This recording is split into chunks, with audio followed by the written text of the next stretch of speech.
Alors, pour résoudre ce système de trois équations à trois inconnus avec la méthode du pivot de Gauss, nous allons choisir, pour commencer, une ligne pivot.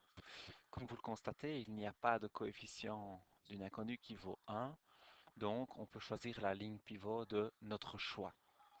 Ça n'aura pas beaucoup d'influence pour la suite.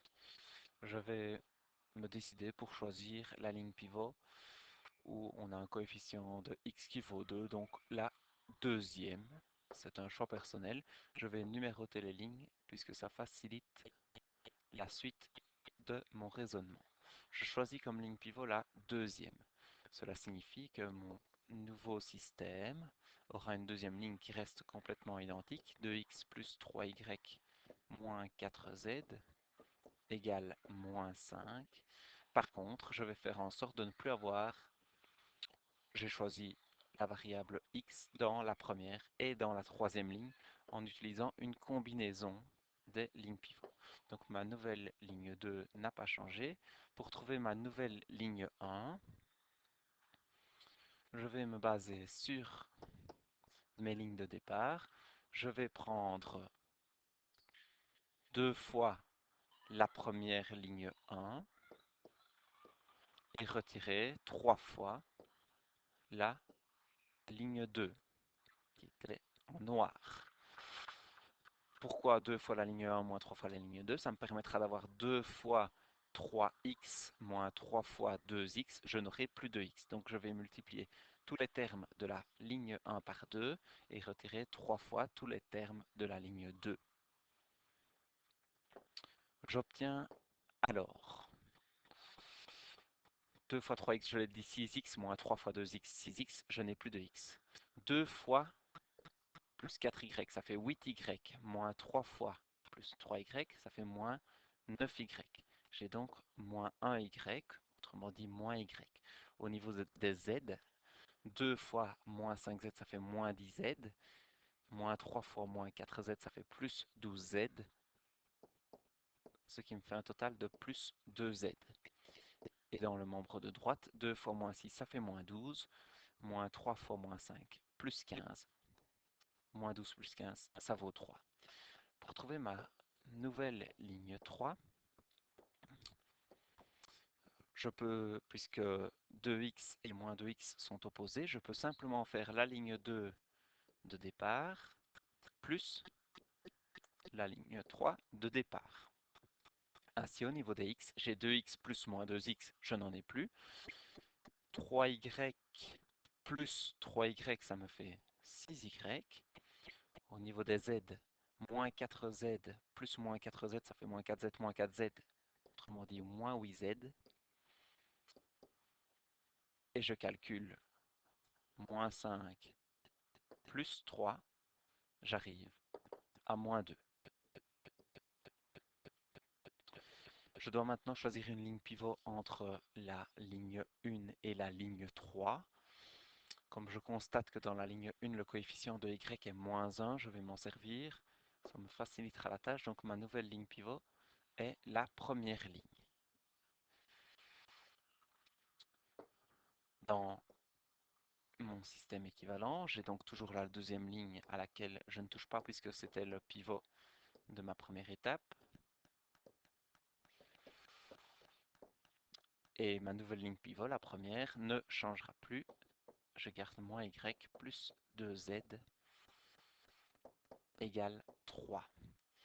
Par contre, donc ça, ce sont ma nouvelle première et deuxième ligne. Pour trouver ma nouvelle troisième ligne, je dois faire une combinaison avec la ligne 3 de l'étape précédente et la ligne 1 de l'étape précédente pour ne plus avoir de y ou de z. Ce sera plus facile ici de ne pas avoir de y, donc je vais faire en sorte de ne pas avoir de y. Pour cela, je vais partir de ma ligne 3 bleue, j'ai 6y, et je vais ajouter 6 fois la première ligne bleue, comme ça 6y plus 6 fois moins y, je n'aurai plus de y. Donc c'est la combinaison que l'on peut trouver en faisant la ligne 3 qui était écrite en bleu juste au-dessus, moins 6 fois, pardon, plus 6 fois la ligne 1 écrite en bleu. De cette manière, au niveau des y, nous l'avons dit, 6y plus 6 fois moins y, je n'en ai plus. Au niveau des z, j'ai moins 8z plus 6 fois 2z, donc plus 12z, ça me fait 4z. Et au niveau des termes indépendants qui se trouvent dans le membre de droite, j'ai moins 2 plus 6 fois 3 plus 18, ça fait 16. J'ai mon système triangulaire, je peux déterminer la valeur de z grâce à la ligne 3, puis ensuite grâce à la ligne 1, je trouverai la valeur de y, et enfin la valeur de x grâce à la ligne 2. Donc dans la ligne 3, j'ai mon équation simple à résoudre, 4z égale 16, en divisant les deux membres par 4, gz qui vaut 4.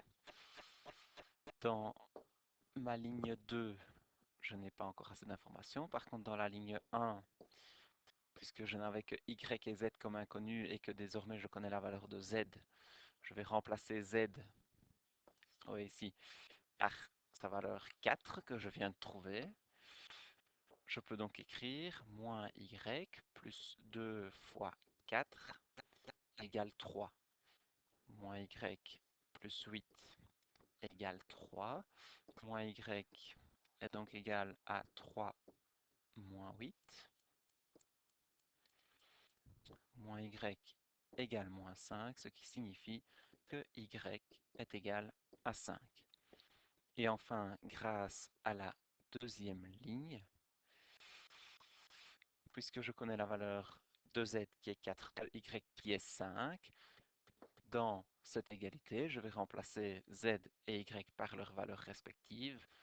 Je peux donc écrire grâce à ma deuxième ligne que 2x plus 3 fois y, donc je remplace par 5, moins 4 fois 4 égale moins 5. Et il me reste à résoudre cette équation assez simple du premier degré et à une seule inconnue. Ça me donne 2x plus 15 moins 16 égale moins 5. Donc 2x moins 1 égale moins 5. 2x égale moins 5 plus 1. Autrement dit, 2x égale moins 4. En divisant les deux membres par 2, je trouve que x vaut moins 2. J'ai ma valeur de x, y et z que j'écris de manière conventionnelle. S égale d'abord la valeur de x moins 2, point virgule, la valeur de y qui est 5, et enfin la valeur de z qui est 4. Ce qui signifie que mes trois équations de départ ne sont vérifiées que si x vaut moins 2, y vaut 5 et z vaut 4. Ce sont les seules possibilités, c'est la seule possibilité pour que les trois équations soient vérifiées.